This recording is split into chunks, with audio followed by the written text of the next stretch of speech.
Thanks for joining us. We're at ATiA today, and I'm with Deb Fitzgibbons. Let's start off with kind of your journey. We're at an assistive technology conference, and I know that this is something that's been a heartbeat for you for many years now. Tell us a little bit about the process of how you are where you are today, and then maybe talk a little bit about your role that you have right now. My passion for assistive technology, and that's exactly what it is, began when I was working at the community college level in Illinois, and I started with one computer in a closet and had some assistive technology programs on it, and then a room came open and I just squatted in the room and took over and started an assistive technology lab. And then I started teaching study skills courses to help students learn how to use the tools and to integrate it into what they were doing in the classroom. And then I decided that I would love to see a way for this to not be at the community college where they find out about tools. I wanted to find a way to somehow make an impact before they got there in the K-12 system. And so then I went to work for a vendor and was their trainer for North America. And what I saw was that the same issues were everywhere that I went. And if you ask about what the barriers to implementation were, it was same issues, all different geography. And so I went to work for the Special School District of St. Louis County, and they partner with some 22 school districts in St. Louis to provide special services. And so all the funding for assistive technology came into one pot. And I would say that's really where I got the greatest education, because I was working with 5 school districts, working directly with the students, seeing the results, helping teams train. And from that point, I decided to move. My heart brought me to Oregon, where I live now, and my heart is my son and his family. So I moved there, I packed everything up to a 5x8 trailer, sold everything in my house, and hightailed it across the country. I didn't have a job. I had an inkling, but whenever I got there, by the end of the day, 2 days after I arrived, I had a position at the state level. I now am coordinator of the Oregon Technology Access Program, and it is not the State Tech Act, but it is provides supports for the state, and it is funded through the Oregon Department of Education. And so I do professional development for the state across the lifespan. We have a loan library, so I try to build it with tools that people need, and really trying to build a community of practice across our state and make changes not just on an individual level, but a statewide level, and sometimes on a national level when we talk. Right. Well, I've actually, of course, your name has come up in conversations in many ways. It's just about your expertise and again, your passion, which I think just kind of radiates off you quite a bit. And that, the first time we met, that just struck me as well. And so it's as you've progressed, obviously, we're at the ATiA. I've walked through what you termed vendors, but the displays. Wow, the tools that are available out there that are so diverse and so exciting. What's making your heart pound right now? Well, we have been AT and accessibility evangelists for years. And whenever the world turned upside down in 2020, we knew that we had the answers.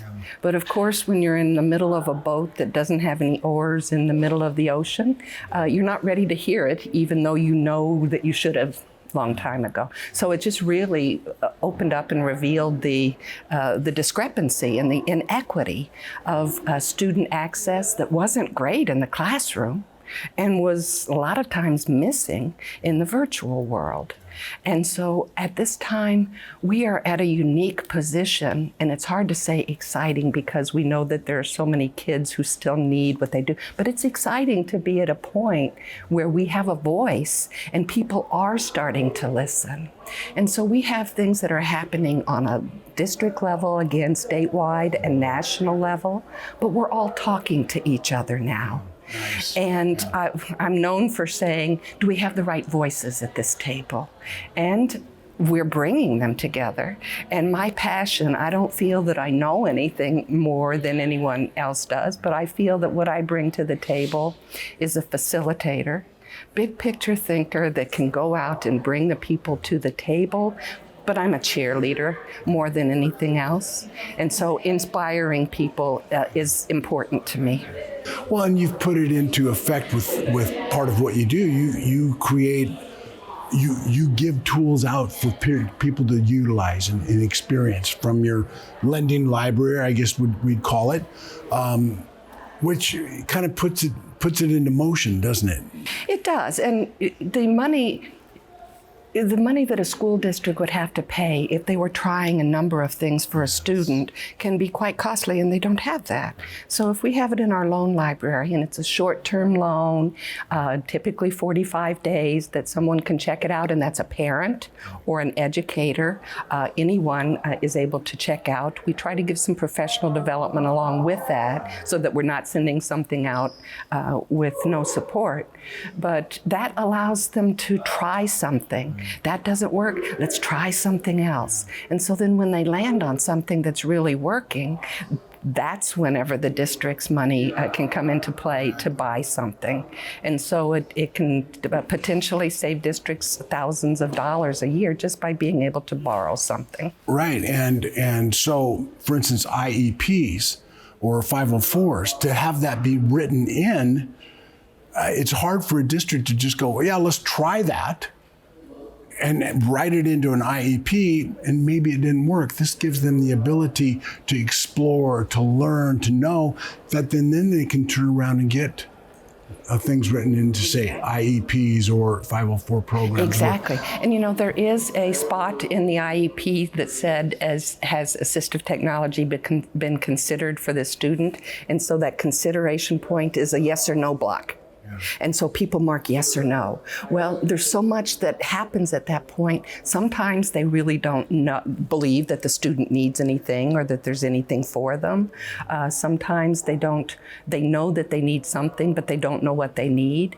And so people are checking that yes box that we considered it without knowing the process and the framework for consideration. And so a lot of it comes back to that. But yes, when you go through that process of feature matching and trialing those things, and you found something, then it does need to be documented. If that student moves to a different area of the state, they need to have consistent services, and that's not always the case. But there's really a lot of gray area now, David, whenever we think about the technologies that are so ubiquitous one-to-one in our classrooms. If every student has the same tools and maybe there's something built in that helps for accessibility, people forget that if you took it away from this student, they wouldn't have the plan B. They're not going to be able to accomplish that. So people often think that, well, everybody's got it. But if that student requires it, you need to write that down. Make sure that you have documented it. Do you have a story that comes to your mind that just goes, this is a great story about what assistive technology did for this individual and how it revolutionized their life? You probably have multiple stories, but is there one that really stands out for you that, man, was transformative for a particular individual? I probably do. When I started at the community college level, it's not probably, yes, I have a number of faces that I can put with my conversations. But whenever I was at the community college level, I had students from early high school graduates all the way up to the age of 60. And so one woman in particular that comes to mind is that nobody ever, sometimes when somebody has a disability, whatever that is, particularly if it's a visible disability, people think that because they have a disability in one area, that somehow they're not going to be smart enough or capable of reaching their dreams. And so this woman had difficulty communicating, CP in a chair, and what she really wanted to do was to be able to communicate better, obviously. If you have difficulty or you're a complex communicator, it's a challenge to make yourself understood. And so she wanted to be able to be understood, but she also wanted to be able to dictate her life story. And so brought her on with, at that time it was a little dot on your head that you could use that would control the mouse on the computer. And so she started using that. She completed her associate's degree, and she actually did write her life story in a book. Yeah. And so she has, she's been an inspiration for the people at the college that I work for. So that's a really complex body that we're talking about. But I've also seen the higher incidence, and a face that comes to my mind, a student that I worked with in St. Louis with dyslexia. And this was before the national legislation bringing it to the forefront. But this young man had dyslexia. The first time I went to observe him in a classroom that had reading involved, everyone had their book and they were able to go to a different part of the room and read. He crawled under a table and had his book upside down and pretended to be reading. I don't even know if he knew the book was upside down. And so it was, trial and error. And then all of a sudden it just started clicking, because so often assistive technology is unique and kids don't want to be unique. They want to fit in. And so the difference is that I asked the technology folks at that school, can we put this on everybody's computer? And then it was, oh yeah, we can do that, because they did have a site license, right. But they were only using it for the students who they thought needed it. And so this young man didn't want to use, so I went into his entire classroom and taught everybody. And so I was looking at him. He didn't want to make eye contact because he knew I was there for him. But then whenever the cheerleaders in the room started saying, I want to use that, well, all of a sudden it was cool, and he was raising his hand wanting to talk. So whenever it's not so obvious, kids just want to fit in. And so that young man now, and this has been a few years ago, but that young man did graduate high school and is finishing up a bachelor's at a 4-year university. And so I really want to go back and visit him and his mother to hear their stories of the journeys after they left me, but it is so rewarding. Now then the dyslexia movement started across the state. Then I moved to Oregon and somehow got involved with the dyslexia leader who doing the training at the state.